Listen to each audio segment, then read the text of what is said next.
I'm Justin Pfeiffer, your 2026 SVP of Education. The following conversation explores the challenges agency leaders don't often talk about, including accountability struggles, CRM resistance, and the decisions that often get delayed. Chris Atwell, a leadership coach working closely with manufacturer rep agency owners to build more structured, accountable teams, sits down with Darren Belajac, president of Pinnacle Sales, to unpack how these issues show up in agencies and what leaders can do to move through them more effectively. Thank you, Chris and Darren, for your time and contribution to our On Tap series. Darren, I'm really glad that we're doing this. One of the things that I've been seeing consistently across rep agencies, especially with experienced owners, is that a lot of the real challenges don't actually get talked about openly. Okay. From the outside, things look really solid. Revenue's there, relationships are there, the team's in place. But sometimes underneath that, there's usually a different layer. Accountability isn't always where it needs to be. CRM gets pushed, but adoption never fully sticks. And there are decisions that everyone knows needs to be made, but they just sit there longer than they should. So I'd like to use this time today to get into that side of things. And we're not going to, I don't want to get into the polished version.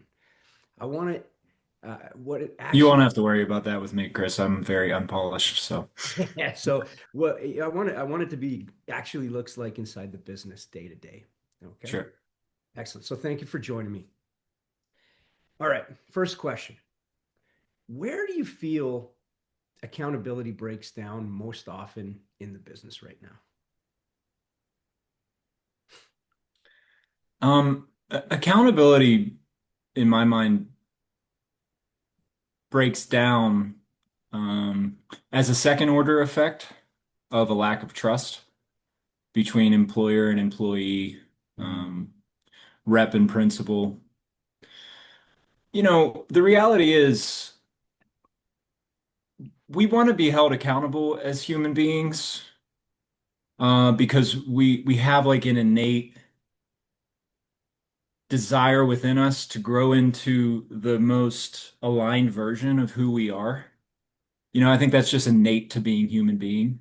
Mm. And so, in a real sense, like our accountability is what we are ultimately accountable to is to become the version of ourselves that we are destined to be, that is actually our internal calling.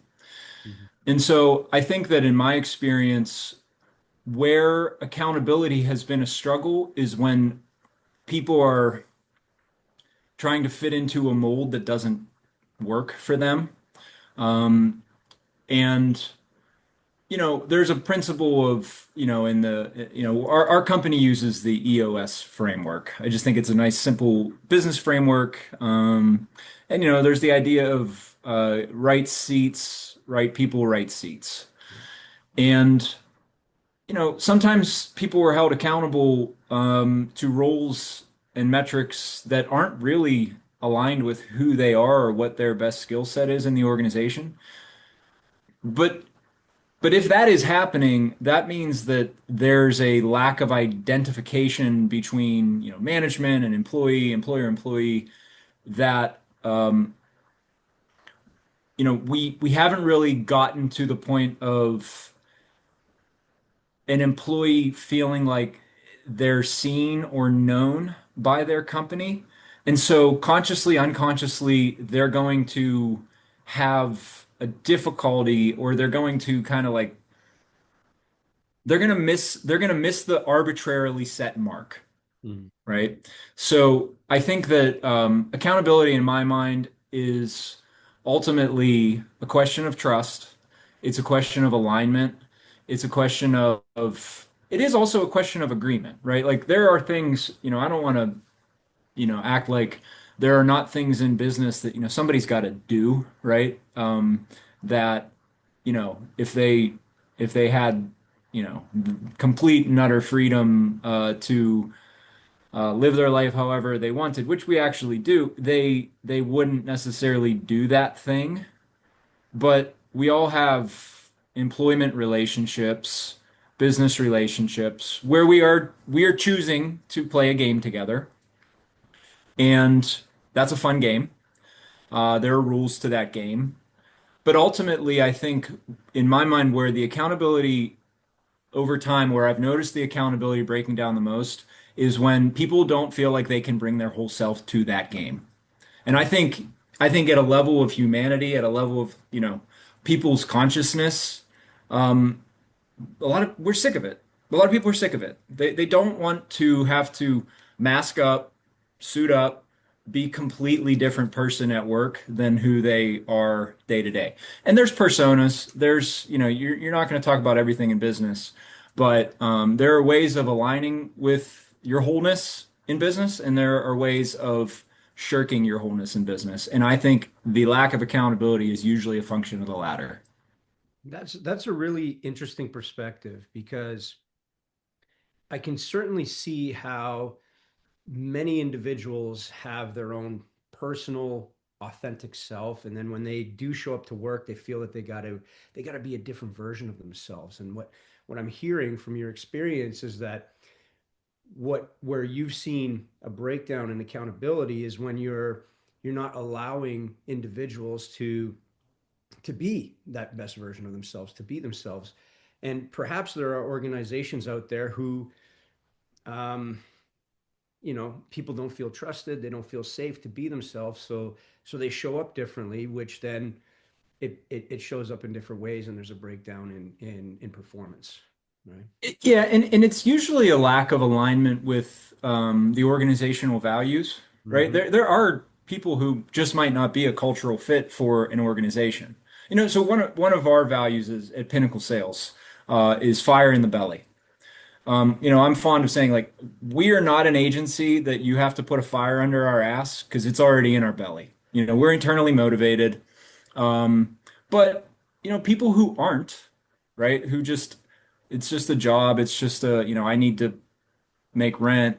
They don't tend to succeed in our business because they're surrounded by people who are like, no, I love what I'm doing. I'm actually like really driven internally to create the life of my dreams through the plumbing industry, Mm-hmm. you know. So it is often a lack of values alignment, which is again ultimately an aspect of trust because if your company is not your jam, right? Like you really don't like feel like you can be yourself in it. Yeah, long term, it's not going to be healthy for you or the business.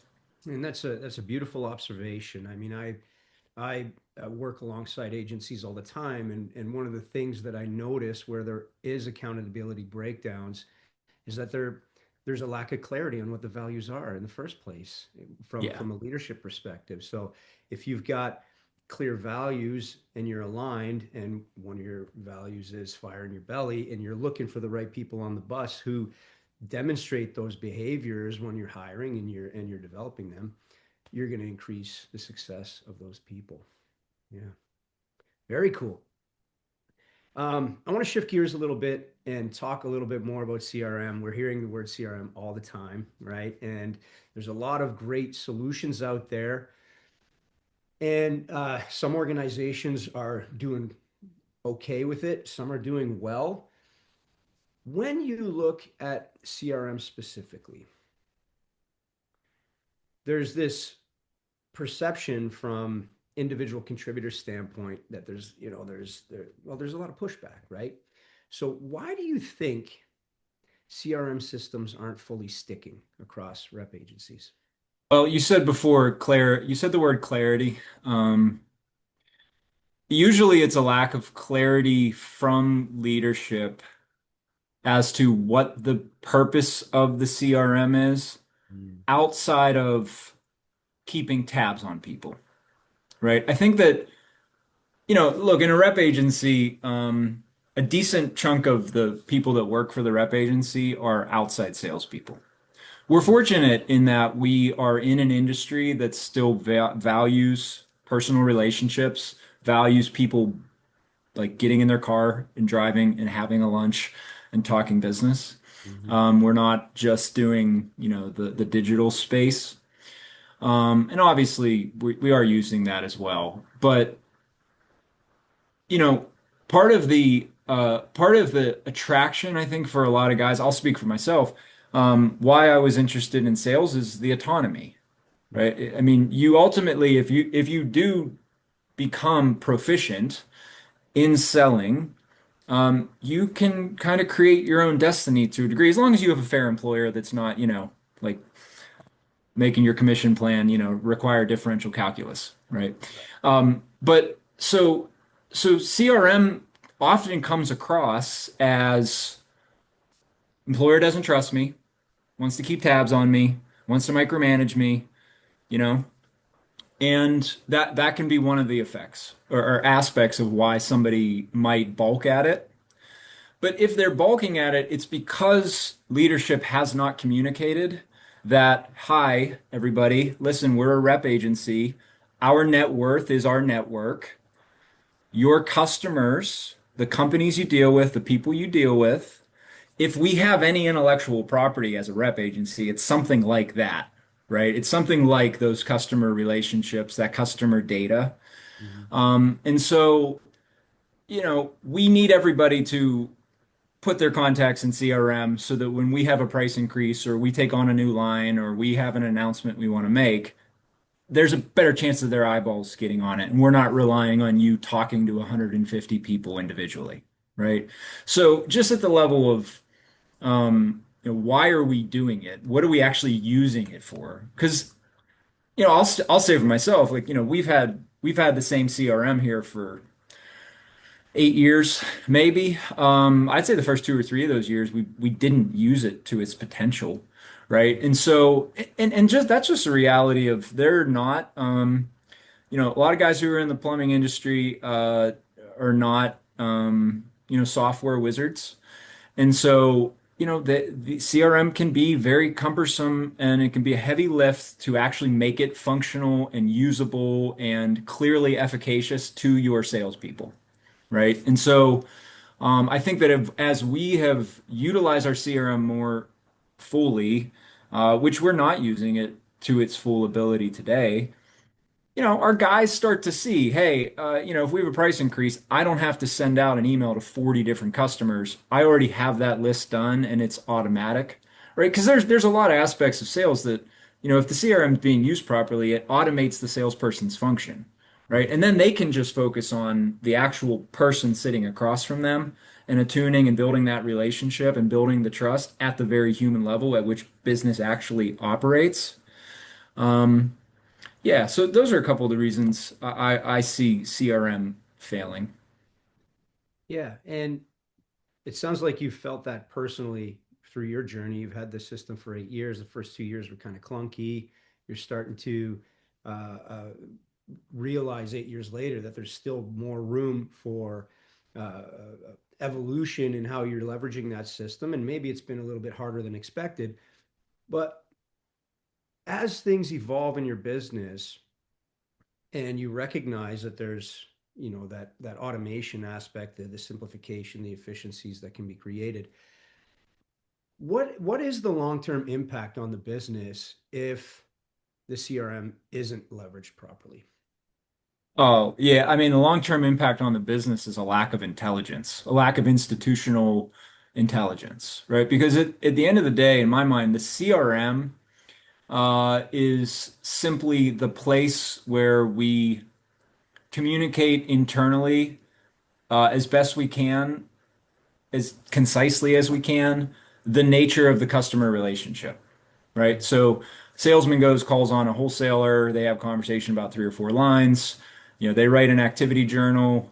Um, Manager, whoever reads it, teammates read it, and we get a sense of, oh, this customer noticed this problem with manufacturer C. Hey, everybody, talk to your other customers about this problem with manufacturer C, and let's get to the bottom of it. Right? So there's a decentralization of the intelligence, a democratization of the intelligence that can happen when everybody is using the CRM. Um, if you don't have that, um, I mean, I'll analogize to our business. For second sales guy I ever hired, he started with us, and like we're having kind of like a 2 or 3 week check-in, and he said to me, I have had several sales rules in my life. I've never come to an organization who didn't have like an actual defined customer list for me. Like we had no CRM when I started. We just didn't have one. It was a whose number is saved in whose phone, whose emails have we, received a bunch. And that's a very dangerous place to be. Not only because of succession risk, because of, hey, we drive 30,000 miles a year, like people, have accidents, people become disabled, whatever. If you don't have a CRM that is actually giving the business as such insight into customer relationships, contacts, all the rest, you're at a high risk of really being out of touch, not only in the event of something bad happening, but just at the day-to-day level of what the hell's going on in our market. Because, I mean, our agency covers a 24 million person market, right? We have, multiple, dozen plus salespeople on the road. Like no one person in our company can know everybody that they need to know, can know everything about the customers that we need to know. And so we have to have the data, the pulse of the relationships housed in a way that is accessible to the company as such. Without that, you're going to struggle long term in this business. Yeah, it makes it really difficult to scale. And I would also venture to say that scaling also requires real focus on opportunity pipelines. And as much as those customer databases and activity tracking and historical information is really, really important. If we want to look forward, you can leverage the system to look forward as well, which is really cool. Yeah, Yeah. cool. Yeah, thanks for that. I love getting a snapshot of real world CRM situations in businesses.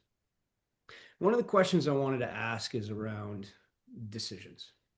Okay, as a leader of a business, oftentimes there's a lot of weight on decision making. And sometimes we're quick to make decisions, sometimes we take a lot longer to make those decisions. I'm curious from your experience, what's a decision that you knew needed to be made, but it didn't happen right away? It took a long time. The memory that comes to mind is a particular salesperson that we had working for us, where I exhibited what's called the sunk cost fallacy, which Mm, is, I had personally poured a lot of time and energy into them, wanted to see them succeed, wanted to see them develop, really cared about them.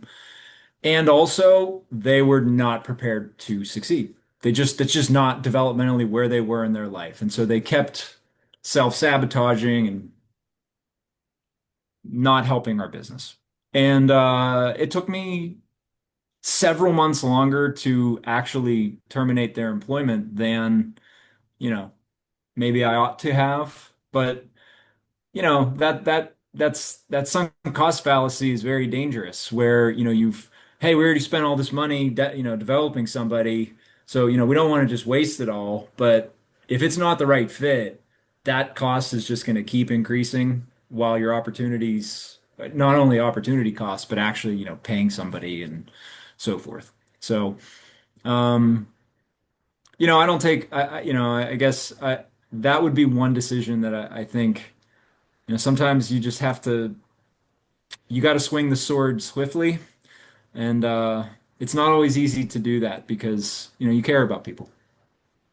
well, and going back to when we started the conversation around values, right? You can use the values as a decision making tool when it comes to hiring people. And sometimes we put good faith in the people, and maybe that person didn't have fire in the belly, but we hope that we can light it. We really hope that we can light it, and it just doesn't seem to happen.